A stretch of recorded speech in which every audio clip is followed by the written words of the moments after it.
Hey guys, so let's get after it. This is going to be a portrait view of the skull, and this one's going to be a little bit different from the last drawing that I made because I wanted to be able to show you guys a little bit of a different technique and handling of materials in a new version of a sketch. So for this one, all I did was drop the center axes through the center of the reference and the drawing, both vertically and horizontally, and then I just gave myself that kind of like general egg shape that we create when we start ahead. And the first measurement that I make is across the face. And when I duplicate that measurement, turn it 90 degrees and go vertical with it, I find that it actually matches up with the bottom of the jaw and the top of the brow line. So I'm able to give myself a line over the top of the brow with my pencil really quickly. And that's kind of my initial understanding of, okay, here's where what I think of when I think of a face, obviously negate the forehead, is going to land. So in using that measurement, I'll then start to create the orbits, or those two cavities in which the eyes are going to sit. And then I use the crosshairs, both vertical and horizontal, to create the nasal cavity. Make a quick line across the bottom of that nasal cavity just to show where I'm seeing the lineup on the bottom of the cheekbones or the zygomatic bone. And then I brought in those verticals that drop straight down through the center of the eyes, and it happenstantially lines up with the outsides of the mouth or the jaw where the teeth wrap around and disappear.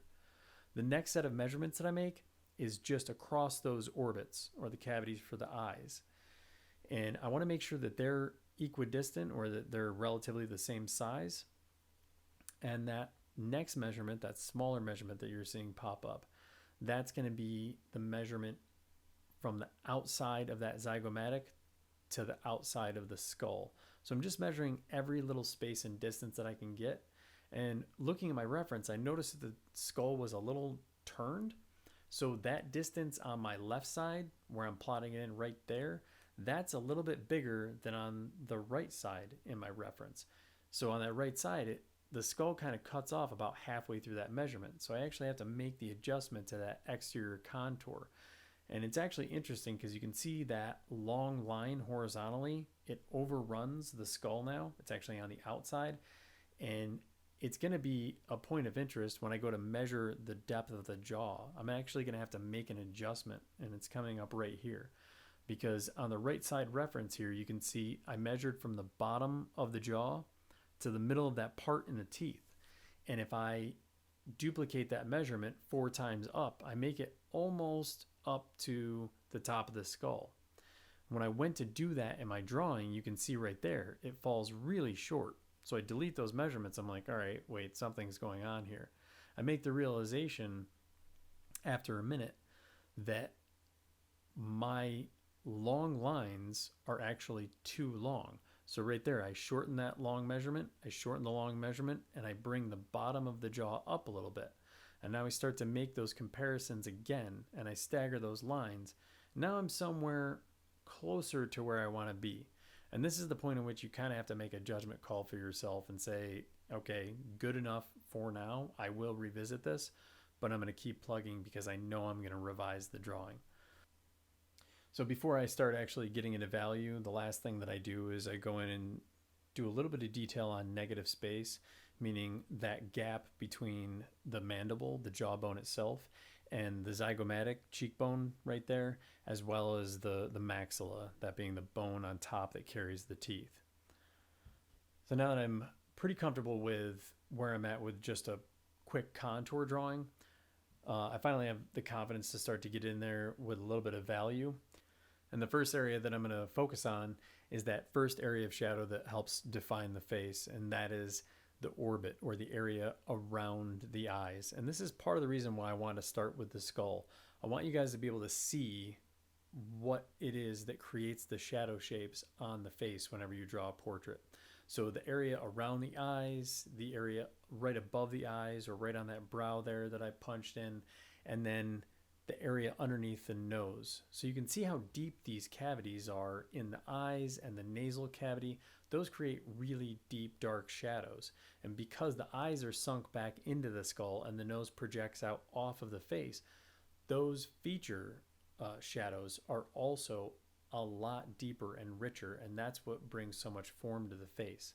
So you can see as I'm drawing through here, I'm actually starting to map out my my shadows, and we've talked about this before. You just give it a little bit of an outline, like I did right underneath on that bottom jaw there. So you just create an outline of where the shadow area exists, and then you go ahead and fill it in. So we've got the eyes, the nose, the area under the bottom lip, and then the jawline. The only area that we're missing is actually the shadow between the lips, or the shadow off of the top lip. And in this case, it's a little bit different because the teeth, the top teeth, are a plane that juts out into the light, and so they create a highlight.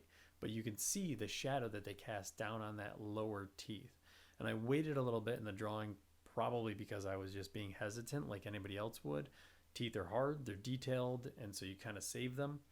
But additionally, it's because I'm casting them down into shadow, and I need to really be able to tell what's going on in the spaces around them before I can go in and define them. And I'll work further into that later in the drawing.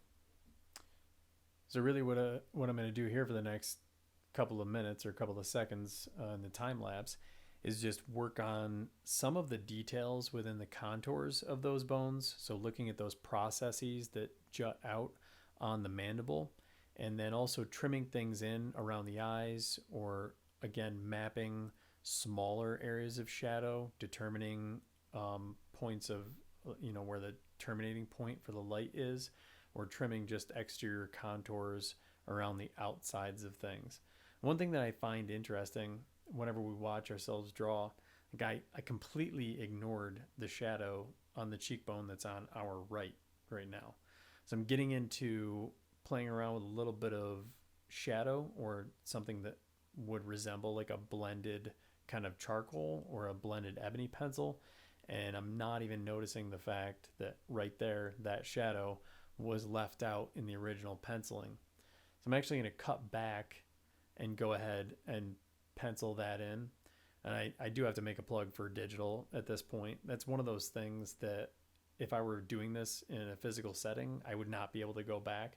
I'd probably notice it because it's something that's kind of glaring in the physical environment. But for whatever reason, in the digital environment, sometimes you just get focused on one thing or another.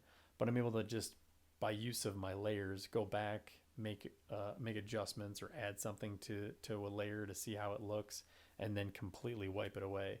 It's a really kind of interesting thing to be able to experiment with. And so here, as I'm starting to clean up and look at all of my shadows, and look at the depth of my values, I start to notice that I feel as if I'm looking at my drawing, I'm noticing that the jaw is really, really long, or really deep, at least compared to my reference. So I go ahead and I make those measurements again on both the reference and on my drawing. And look at that, lo and behold, at least according to my measurements currently, that jaw should come up significantly. So I make the erasure and I go ahead and correct it. And this is one of those things that I know all of you go through, and you don't want to make the change in the drawing, but it will gnaw at you. You will know that it is not right, and it is not worth leaving something that's not correct. So don't be afraid to just go back, do another measurement, double check things. I've been late stage in drawings and had to go back and make those corrections. But either way, so now you're actually seeing, and if you look at the right side of your screen, I'm flipping through my layers to be able to show, like, here's a soft layer, here's a pencil layer, here's a hard layer. And then I make the decision, I'm just going to sandwich them all, flatten them, and then continue working on it as if it were its own brand new surface. Now this is the point at which I'm going to kind of like let my eyes go out of focus, and I'm going to worry about those shadow shapes and just double check, I've got the areas around the eyes, the nose, under the top teeth, under the bottom teeth, and then it strikes me, I'm like, oh, I haven't filled in that last little shadow underneath the jaw at the bottom. And it's at this point that I'm looking at it and I'm like, I really want some value in here. I'm actually used to drawing on toned surfaces, gray paper and brown paper. So I decide I'm going to take the equivalent of like a powdered charcoal and a brush and just go over the top of the entire thing to tone the entire surface of the skull. And this is, you could do this with like a soft graphite pencil and either a makeup sponge, or you could use a paintbrush. You could also use a piece of tissue, although again, I always say like be careful with tissues because some of them have aloe in them or lotions, and they can kind of ruin the surface of your paper and make it harder to draw on. But either way, the investment is in deepening those areas of shadow. And then I'm going to use, at this point, a reductive process with my eraser. And any of my highlights are going to be pulled away with an eraser.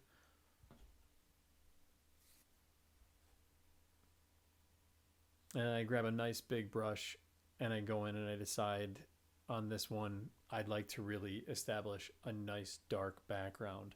The profile view of the skull was a lot more about the measuring and sighting and kind of trying to get a lot of accuracy, and it turned into a lot more mark making than I was really happy with, particularly for a demo for you guys. It took me like almost 10 hours to create the drawing total. This one I wanted to give a little bit more of a sense of a sketch and doing something quickly to be able to just understand the proportions and the areas of shadow that were important to creating a face or a skull or a portrait, if you will. So I really wanted to use something that was, I don't know, just a little bit looser and more freed up.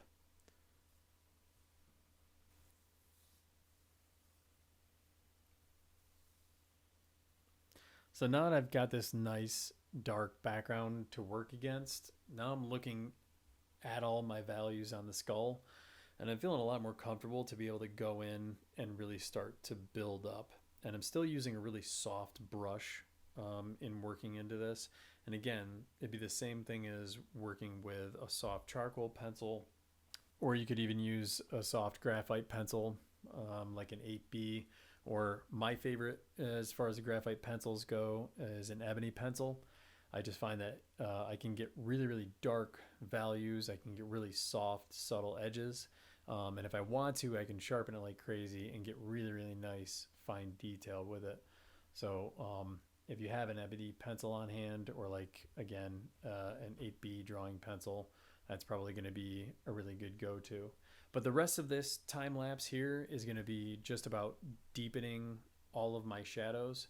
And you can see when I zoom in and zoom out, you get close to it. There's not a lot of detail in this, but simply for the fact that the values are starting to build and there are good value relationships in it, the skull starts to take on a more and more realistic appearance. And I haven't even started to really work edges, talking about light edges versus dark edges. But as long as you really get all of your values established, you can get a really nice product in a pretty short period of time. So I want you to just take this to this level for this week, or at least wait until part 2 comes out. Don't try and finish this. I want you to tone the surface, and I want you to give yourself that dark surrounding area. So take the time and really invest in deepening the values in this first stage, and don't jump into your highlights yet, okay? Because I'm going to cover those things, and I'd like you to try and work against a toned surface. So whether you have a white piece of paper or a brown piece of paper or a gray piece of paper, it doesn't really matter. Throw a little something down over the top of it, or at least make sure that you've got the black box around it, because I want you to be able to see the values against that black background and try to mimic some of this technique, rather than just drawing in with a pencil. And if you are working digitally, because I know some of you are kind of chipping away on your tablets or your iPads, then just do the exact same thing that I've started to do. Okay, so thanks guys. I will talk to you in part 2. Send me your progress on part 1, and I appreciate your time. Have a great one. Bye.